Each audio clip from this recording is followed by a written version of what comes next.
Hello soulmate, so we'll be learning how to make a chef jacket in this video. So the first thing you need to do is to get your pattern paper, rule 4 inches out of it. The space you're seeing at the side of the paper is 4 inches. I got my bust point and my waistline. Then from that 4 inches that you've ruled straight down, that's where all of your measurements is starting from. You can see that I took my shoulder to shoulder measurement from the straight line, like from the 4 inches I've already ruled straight down to take my 7.5. Then I'm taking my neck width, which is 3.5 because of what I'm working on. Then the depth is 3 inches. Now because I'm working on a chef dress, the width cannot be more than 3.5 because I don't want it to be too wide on my client. And also I don't want the depth to be more than 3 inches also, because it's a chef jacket and it's not meant to be too open at the neck part. So I'm going ahead to do my shoulder tightening. I'm going ahead to do my armhole connection. So I have to take my bust point before I will get the accurate measurement for my armhole. Don't forget I said you take 4 inches. You are rolling 4 inches away from your paper. It depends on how wide you want it to lap on each other though. It depends on how wide you want the lapping. If you want it to really lap very well, you can do 5, you can do 6, but according to the measurement I'm working with and the size of my client, 4 inches is very okay for her. So that's why I am using 4. So after that, I will take my waist measurement. You can see that the armhole is already connected. So I'm taking my waist measurement. Don't forget, all your measurements will start from that 4 inches straight line that you've ruled down to the end of the paper. Then after that, I will go ahead to take my hip measurement at the hem of the paper. So it depends on the length you're working with. I'm working with 25 inches for the length of this jacket. I'm working with 25 inches. So you can decide to do yours according to preference, according to how long your client wants it.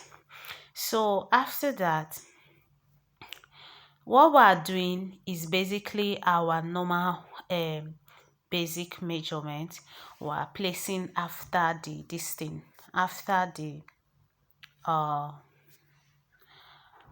after the 4 inches. We are placing our normal basic measurement. So I'm adding ease allowance because she does not want it to be fitted on her. She does not want it to be fitted. She wants it to be free a bit on her. That's what she wants when she came for her measurement. So the next thing I want to do is to add my allowance to it, to add my zipper allowance to it. So after adding my zipper allowance, I will connect my measurement. I will connect them appropriately. Don't forget I told you have to leave 4 inches. It is from that 4 inches all of your measurements are starting from.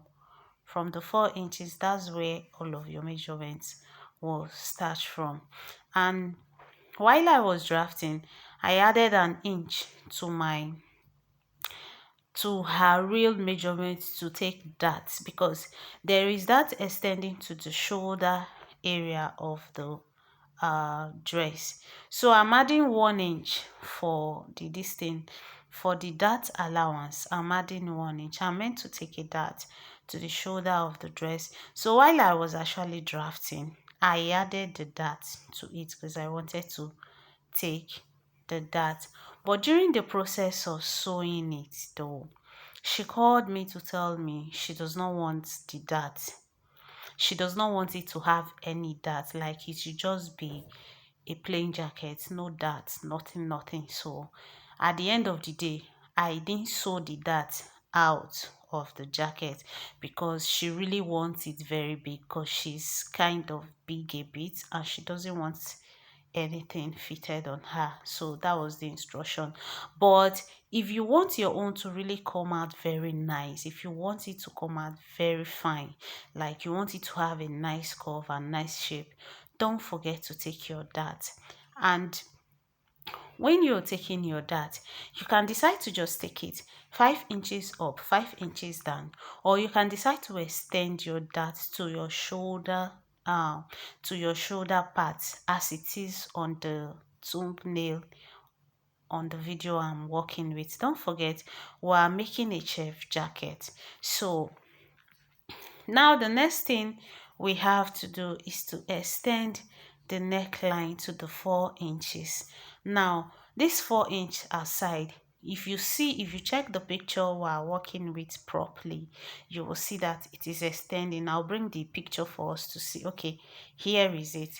Now the neck depth is 3 inches, right? So yeah, we're using 3 inches, but from that 3 inches you see that the neck depth, it came down again with like 1 inch, like a slant from the neck area. Do you see what I'm showing you? Like it's slanting down like by 1 inch again. So from that 3 inches from my main neck depth, our measurement is starting from the 4 inches that we ruled. So that 4 inch, that's my neck depth. But the slant, the slant is coming on the lapel, like the part that is lapping in the jacket. That's where we have the slant. So that's what I tried ruling out here.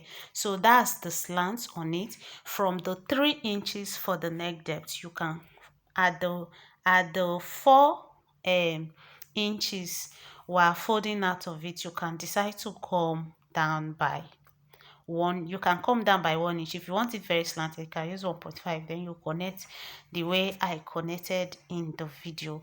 So now I'm just trying to use the same pattern to get the back of our pattern, to make it less time consuming for us. So I'm just getting my armhole for the back. Then the depth of the back neckline is not going to be more than an inch, because it's a jacket or making, because of the pattern of clothes we are making. So after all this, the first thing I'll have to trim out now, the first part I'll cut will be the back. So I'll have to trim the back before I will get the front pattern. So if you've drafted, you can just cut it out as I'm doing in the video. So please, if you've not subscribed to my channel, don't forget to subscribe. If you find this video helpful, don't forget to like, comment and share. So after that, I already traced them out. So this is the front pattern, and don't forget that the back pattern is not having any slit. You are cutting it on fold for the back pattern. So this is the front pattern. This is how you are going to put it, like the two material. After cutting it, you are going to have to write. This is how you lap it on each other. So I have my materials ready. I've already cut out the materials, and these are the materials I'm working on. So you can see I've already cut out the linings also, both for the front and the back. You can see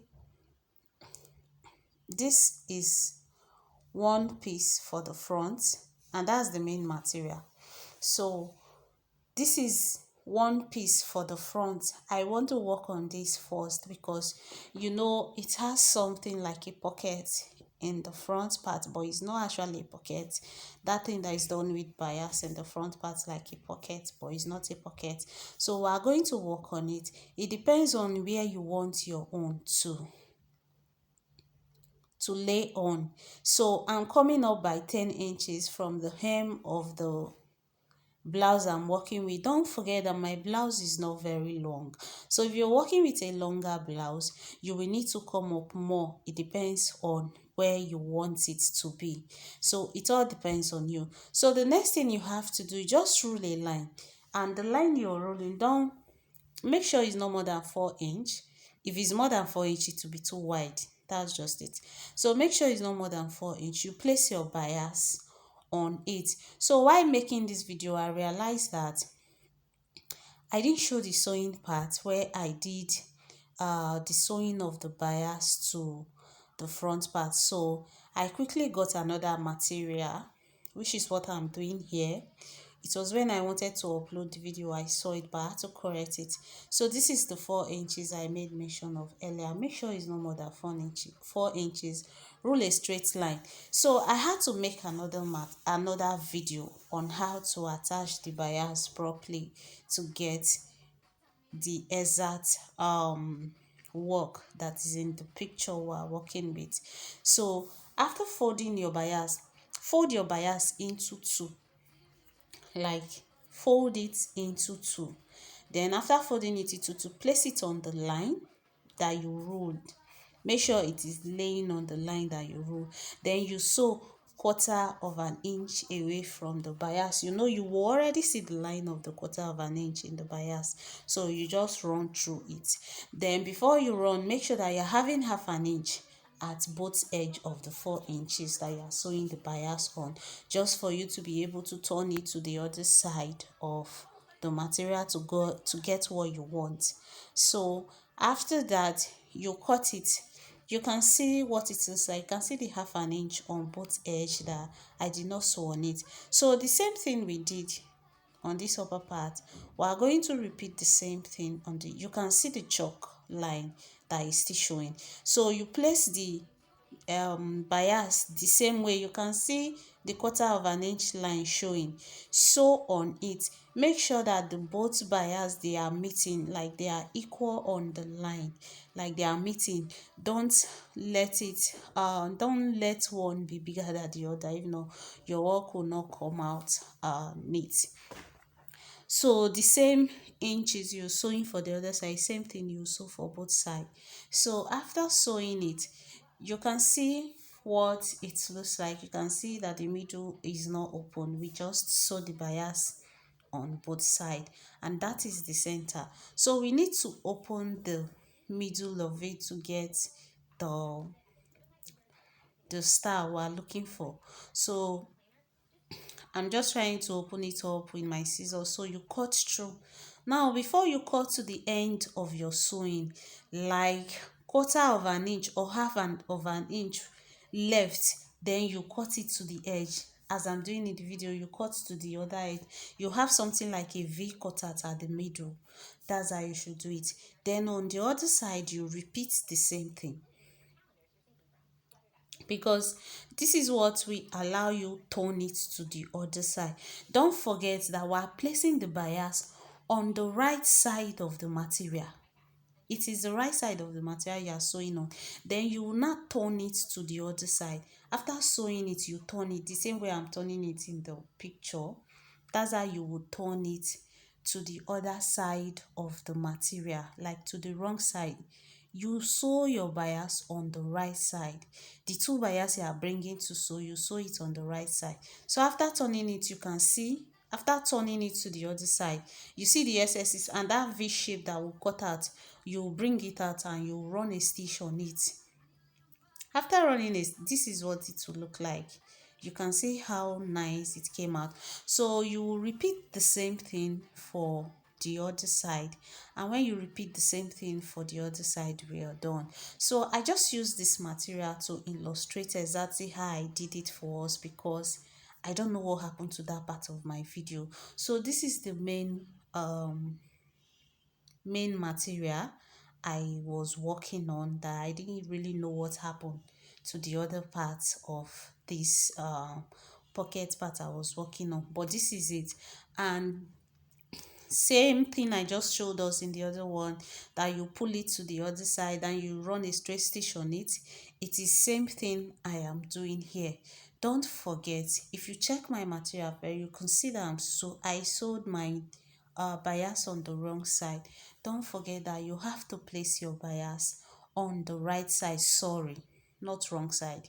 You are placing your bias, the two bias you are bringing together at the line you are drawing, the straight line you are drawing, you place it on the right side. Then after sewing, you turn it to the wrong side because it is meant to be, the sewing side is meant to be on the wrong side of your material. I can see what I'm doing. It was this other part of it was actually stressing me on getting it out to sew it. Make sure that that V part that you cut out, you are pulling it together with the bias SS to run a straight stitch on it to get the right work done. So that's what I actually did. Then I will repeat the same thing for the other side because the pocket pattern is on both sides of the pocket pattern is on both sides of the jacket we are working on. So I will go and repeat the same thing on the other side. Then I will come and show us what it looks like. So I've done for the other side. I've gone ahead to sew on the other side, and this is what we have. So after sewing this pocket part, it is opening because I've not ironed it. You can see that even the whole of the material is not ironed. I was just working because I had a very limited time, so I could not iron as I was sewing.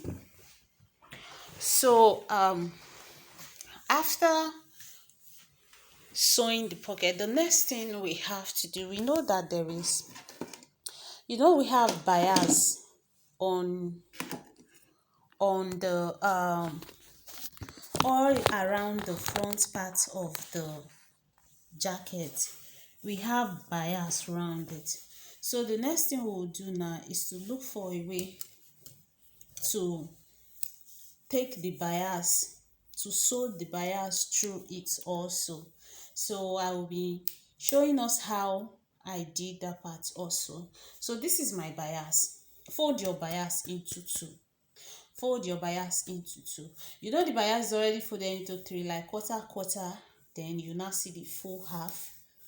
But we are not turning, we are not using it to turn material, right? So I was just illustrating. If you're turning the hem of your material, this is how you put it. Then after running, you now use it to turn back to the inside to give you a neat work. But that's not what we're doing. So what we are doing on this one is we are folding the bias into two. We are going to fold the bias into two. Then from the notch, don't forget that from the beginning of this draft, I had a notch at the neck point, like where my 4 inches that I drafted with started from. There is a notch to show the midpoint of my neckline, like to serve as a guide for me, so that when I'm lapping the two, I will know where each one fits in, so that at the end of the day it will come out well. So from that notch, place your bias in between the notch. Can you see? So it's as if we are using the bias to turn both the lining and the main fabric. So you place your bias in between, but you would have folded your bias, you would have folded the end of the bias so that your work will be neat. You can see how I'm placing, you can see how I'm showing us. So you place your bias in between the lining and the material from the notch area at the neck part, from the place that we notch. That's where you will start sewing from. So you can see what I'm doing. You're folding your bias into two. It's already folded like into three. I've been into how many? So as you're sewing, you'll be arranging it. You make sure it is equal. You're sewing it equally. So you arrange it very well so that your work, some parts will not be bigger than the other. So this is how you do it. So after sewing it from that notch part, let's say to the other end, you can see what I'm doing. You can see that the bias is going straight.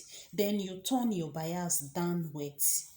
turn your bias downwards, but make sure it is not going inside completely. Like a quarter of it still have to show the way it showed from the neckline to this curvy part that we're doing. That is where the slant ended, the slant we did earlier on. So just fold it like that, and so you just sew it the same way I'm sewing it. I'm basically just using the bias to turn both the lining and the main fabric I'm working with. So this is just how to do it. The same method I'm using for this one, the same method I will use for the other parts of the fabric. So I've gone ahead to sew it to save our time. I just cut the other part off. I've gone ahead to sew it straight down. You can see what I did and how I did it. So you turn it to the other side, and this is what it looks like. If you find this video helpful, don't forget to like, don't forget to comment, don't forget to share. I really appreciate your support. I'm very grateful for your love. I'm very grateful for your support. Thank you very much. Don't forget to like, please. So now, after turning it, you can see how nice it turned out to be. Like it is coming out well. So we have to press. We have to press it, because if you don't press it, it's not going to be stable. So we have to press it. So the next thing I'm doing now is to press it to make the bias more relaxed, more visible. So we all know how to press, so I'm just pressing it down to give me neater work, nicer work. So that is that about that. If you have any question to ask, you can drop in the comment section. So after pressing it down, I will repeat the same method for the other side. I will use the bias to turn the other side the way we turned this one. Then I will go ahead to press it down. So the same thing I did on this one, the same thing I'm going to do on the other side. And when I'm done, I will bring it for us to see. So this is what it looks like. You can see how nice it is. You can see how neatly done it is. So after doing this, I will bring the other part. This is the other part. I've already done it. So this is what it looks like. You place the both on each other. Don't forget that they are lapping. It's actually going to lap on each other. So the good thing about this thing is that I notched the neck part, so it's going to serve as a guide. I even notched the down part, but I've already turned the down part, so I used chalk for the down parts, because it has to be equal. Like the placement has to be equal. So the next thing we are going to do now is to place our collar. This is bishop collar that we're working on. Don't forget, the same way we use the bias to turn the shirt itself, it's the same way we will use the bias to turn the collar. You can see what I'm doing. This is exactly what I did for the shirt itself. You place the bias in between the lining and the main fabric, then you run your stitches across. So that's exactly the same thing we did for the shirt, is what I'm repeating for the neck part after I've cut the collar. If you've not seen the video on how I drafted the collar, how I made the collar, I will drop the link in the description box for us to see. Like a very detailed video. I explained everything in the video, and I kind of just move it forward a bit in this video for us to save time, because I don't want it to be too long. So yeah, how I made the collar, how I drafted the collar, how I did it, everything, I have a video of it, and I will put it in the description box for us. If you need it, you can go and watch it. So you just place your bias on the collar like that, and you sew. Then after sewing, this is what it looks like. I'll turn it to the other side, then I will iron it for it to be a bit relaxed. So I will iron it. So after ironing it, I'll bring it back for us to see what it looks like. So I've already ironed it. You can see that it's looking relaxed. So the next thing for me to do is to get the midpoint, because I have to attach the collar to the main shirt itself, to the shirt we're working with. So this is the shoulder of the shirt, the neckline of the shirt. I have to get the midpoint too. Same way I got the midpoint of the collar, the same way I will get the midpoint of the shirt. So after getting the midpoint, I will bring the both midpoint, both the collar and the shirt together. Then I will pin it down. Don't forget, you are only pinning one part to it first. And the part you are pinning to the shirt is the part where you have the stay on. The part where you have the stay is the part you are pinning to the shirt, because the other part you will use it to turn it, and the other part has to just be only material.